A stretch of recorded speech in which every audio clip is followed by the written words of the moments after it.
Lesson 4. What is Internet? Before we proceed to our Lesson 4, let's have a recap on what we learned from our previous lesson, which is understanding applications, desktop applications, word processors, spreadsheet application, web browsers, media players, and the games. We also learned different types of mobile applications. Now, let's talk about our Lesson 4. The Internet is an interconnection of hundreds of thousands of computers and other electronic devices. With the Internet, it's possible to access almost any information, communicate with anyone else in the world, and do much more. You can do all of this by connecting a computer to the Internet, which is also called going online. Internet is like imagining you are inside a very big library room, with all of the reference books, magazines, and other media archives of almost every resources in the world are readily available with just a snap. How does the Internet work?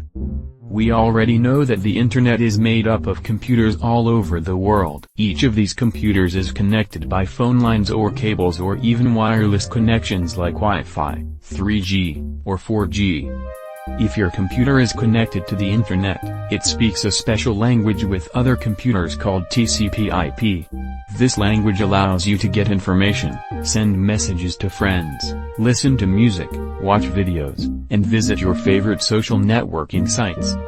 Your computer uses the information in the email address to figure out where to send your message. Unlike a phone, which transmits your voice, the computer transmits your message in the language of the Internet. When you visit a website, your computer sends a request over these wires to a server. A server is where websites are stored, and it works a lot like your computer's hard drive. Once the request arrives, the server retrieves the website and sends the correct data back to your computer. And what's amazing with that, this all happens in just a few seconds of your time. Now, let's talk about what is the web. Once you are connected to the Internet, you can access and view websites using a type of application called a web browser. Just keep in mind that the web browser itself is not the Internet. The World Wide Web, or the WWW, is just a part of the Internet that strings together bits of information to make them easier to find. Let's pretend you're writing a report on the history of your hometown. You will visit your public library to find some local history books. Imagine how long it would take you to find the information you needed if all the books in the library were thrown in a giant pile.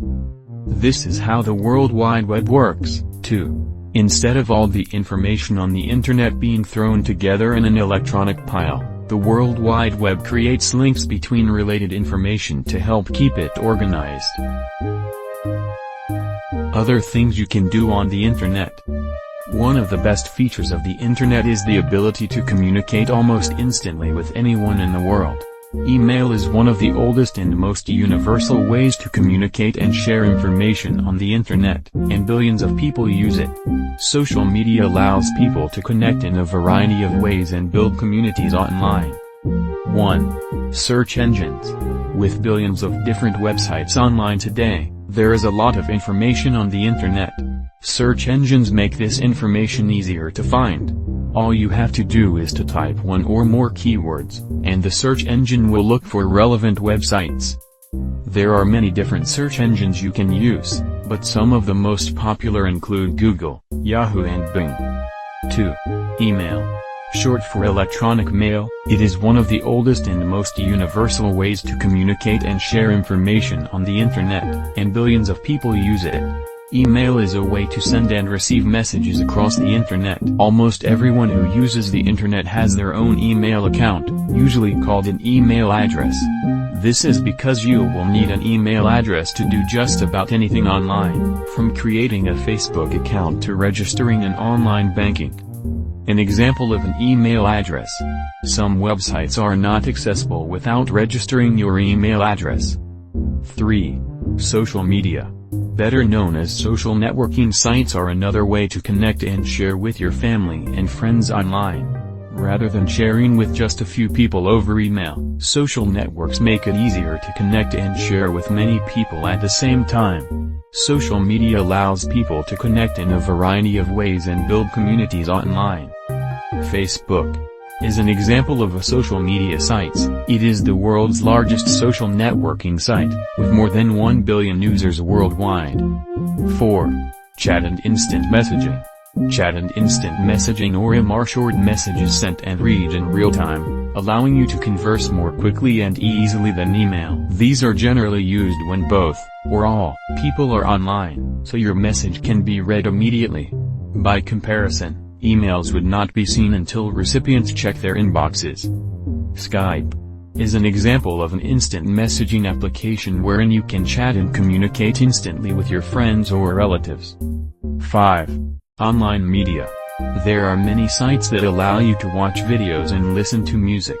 For example, you can watch millions of videos on YouTube or listen to internet radio on Pandora. Other services, like Netflix and Hulu, allow you to watch movies and TV shows. And if you have a set-top streaming box, you can even watch them directly on your television instead of a computer screen. Not only you can watch videos on YouTube, you can also stream live events so others can watch them on their computers. And now, let's talk about how do you connect to the internet? There are several ways to get connected to the internet so that you can browse the web, download updates, or play online games. But before connecting to the internet, you must determine how you're going to connect to the internet. Are you going to be connecting to the internet using a modem or a broadband internet connection? As stated, nowadays there are many ways to be connected with the internet, but one of the many consideration before connecting to the internet is to know first what type of connection or service is available. Now, let's go ahead and talk about the different types of internet service. The type of internet service you choose will largely depend on which internet service providers or ISP available in your area, along with the type of service they have. Let's discuss some of the common types of internet service. First is dial-up. This is generally the slowest type of internet connection, and you should probably avoid it unless it is the only service available in your area. Dial-up internet uses your phone line, so unless you have multiple phone lines, you will not be able to use your landline and the internet at the same time. Second is DSL. This service uses a broadband connection, which makes it much faster than dial-up. DSL connects to the internet via phone line but does not require you to have a landline at home. And unlike dial-up, you'll be able to use the internet and your phone line at the same time. Third, cable. Cable service connects to the internet via cable TV, although you do not necessarily need to have cable TV in order to get it. It uses a broadband connection and can be faster than both dial-up and DSL service. However, it is only available where cable TV is available. Fourth, satellite. A satellite connection uses broadband but does not require cable or phone lines. It connects to the internet through satellites orbiting the Earth. As a result, it can be used almost anywhere in the world, but the connection may be affected by weather patterns. Satellite connections are also usually slower than DSL or cable. Fifth, 3G and 4G. A service is most commonly used with mobile phones, and it connects wirelessly through your ISP's network. However, these types of connections aren't always as fast as DSL or cable. They will also limit the amount of data you can use each month, which isn't the case with most broadband plans. Now, let's talk about choosing an internet service provider. Now that you know about the different types of internet service, you need to find out what ISPs are available in your area.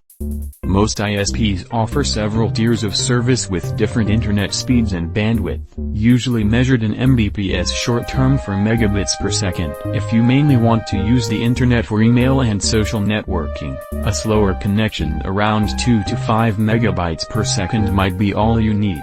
However, if you need to download music or stream videos, you'll need a faster connection or at least 5 megabytes per second or higher. You need to consider also the number of people or devices that will be connected. The more devices, the more requirements for a higher bandwidth. PLDT is an example of an ISP. They provide different types of internet service to their subscribers.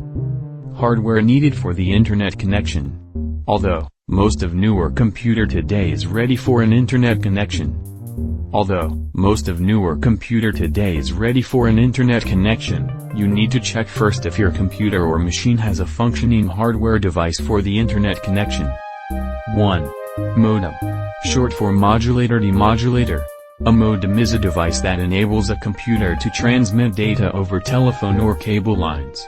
Computer information transmitted in the form of analog waves. A modem is a device that converts between these two forms. You need. Dial-up access uses a cable modem, and satellite service uses a satellite adapter. Your ISP usually will provide you a modem, often for a fee, when you sign a contract, which helps ensure that you have the right type of modem. 2. Router is a hardware device that allows you to connect several computers and other devices to a single internet connection, which is known as a home network. Many routers are wireless, which allows you to create a home wireless network, commonly known as Wi-Fi network. 3. Wireless adapter is a device that you can use to access wireless connection if your computer's built-in adapter is not working. You can attach this to any USB port of your computer to gain access with the internet. Application needed for the internet connection. Basically, all devices or computers has a built-in software application to process your internet connection. Common operating systems such as Windows, Mac OS, and even Android for mobile devices has this built-in features installed with the device. Now, we learn what is internet and connecting with the internet. We will also discuss web browsers on our Red Day. Have a wonderful day.